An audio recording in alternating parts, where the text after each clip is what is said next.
நிஜ வாழ்க்கையில் அவ்வளவு அழகாக இருப்பார்களா என்பது சந்தேகம்தான். ஆனால் ஒரு சிலர் படத்திற்காக மேக்கப் போட்டு தங்களை கருப்பாக காட்டிக்கொண்டாலும் நிஜத்தில் அழகாக இருப்பார்கள். அதற்கு சிறந்த உதாரணம் சிவாஜி படத்தில் வரும் அங்கவை சங்கவைதான். இயக்குனர் ஷங்கர் இயக்கத்தில் கடந்த 2007ஆம் ஆண்டு வெளியாகி பிரம்மாண்ட வெற்றியை பெற்ற படம் சிவாஜி தி பாஸ். கருப்பு பணம், ஊழலுக்கு எதிரான நடவடிக்கை ஆகியவற்றை அடிப்படையாக வைத்து திரைக்கதை அமைக்கப்பட்ட இந்த படம் பெரிய வெற்றி படமாக அமைந்தது. ரஜினிகாந்த், ஸ்ரேயா, மணிவண்ணன், விவேக், வடிவுக்கரசி, பட்டிமன்ற பேச்சாளர் ராஜா, நடுவர் சாலமன் பாப்பையா உள்ளிட்ட பலர் நடித்திருந்த இந்த படத்தில் சுமன் வில்லனாக நடித்திருப்பார்.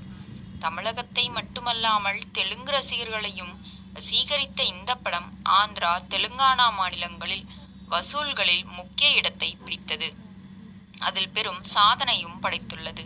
படத்தில் வந்த ஒவ்வொரு கேரக்டருக்கும் தனித்துவமான முக்கியத்துவம் இருந்தாலும் குறிப்பிடத்தக்க ஒன்று சாலமன் பாப்பையா விவேக் கூட்டணியின் காமெடி. அதில் குறிப்பாக பலரையும் ரஜினி குடும்பத்துடன் ஸ்ரேயா வீட்டிற்கு சென்று பழக வந்தோம் என்று சொல்லும் காட்சிகள் இன்றைக்கும் வரவேற்பை பெற்று வருகிறது. இதில் ஒரு காட்சியில் ஸ்ரேயா வீட்டில் இருந்து வெளியே வரும் ரஜினி குடும்பத்திற்கு ஆதரவாக சாலமன் பாப்பையா, எனக்கு 2 மகள்கள், ஒருவர் அங்கவை, மற்றவர் சங்கவை, பிடிச்சிருந்தா பழகுங்க, இல்லைன்னா ஃப்ரெண்ட்ஸா இருப்போம் என்று சொல்லுவார். இந்த காட்சியில் அங்கவை சங்கவை இருவரும் கருப்பாக இருப்பது போன்று காட்டியிருப்பார்கள்.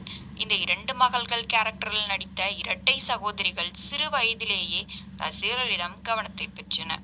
படத்தில் நகைச்சுவைக்காக இந்த இருவர்களுக்கு கருப்பாக மேக்கப் மூலம் காட்டப்பட்டனர். இந்த உருவமே ரசிகர்களின் மனதில் பதிந்தது. ஆனால் நிஜத்தில் அவர்களின் தோற்றம் முற்றிலும் மாறுபட்டது. இப்போது பல ஆண்டுகளுக்கு பிறகு இந்த 2 சகோதரிகளின் தற்போதைய புகைப்படம் சமூக வலைதளங்களில் வெளியாகி வைரலாகி வருகிறது. அவர்களின் உண்மையான பெயர்கள் சுஜாதா பாபு மற்றும் திவ்யா. இருவரும் நிஜ வாழ்க்கையில் அழகாகவும் ஸ்டைலாகவும் இருப்பதை பார்த்த நெட்டிசன்கள் ஆச்சரியத்தில் ஆழ்ந்து கடந்த கால நிகழ்வுகள் 19 ஆண்டுகள் கடந்த பின்னும் அங்கவை சங்கவை கேரக்டர்கள் இன்னும் ரசிகர்களின் நினைவில் இருக்கும் வகையில் இந்த புதிய புகைப்படங்கள் பழைய நினைவுகளை மனதில் மீண்டும் எழுப்பியுள்ளது. இந்த புகைப்படங்கள் தற்போது இணையத்தில் வேகமாக பரவி சிவாஜி பட ரசிகர்களிடையே பேசுபொருளாக மாறியுள்ளன.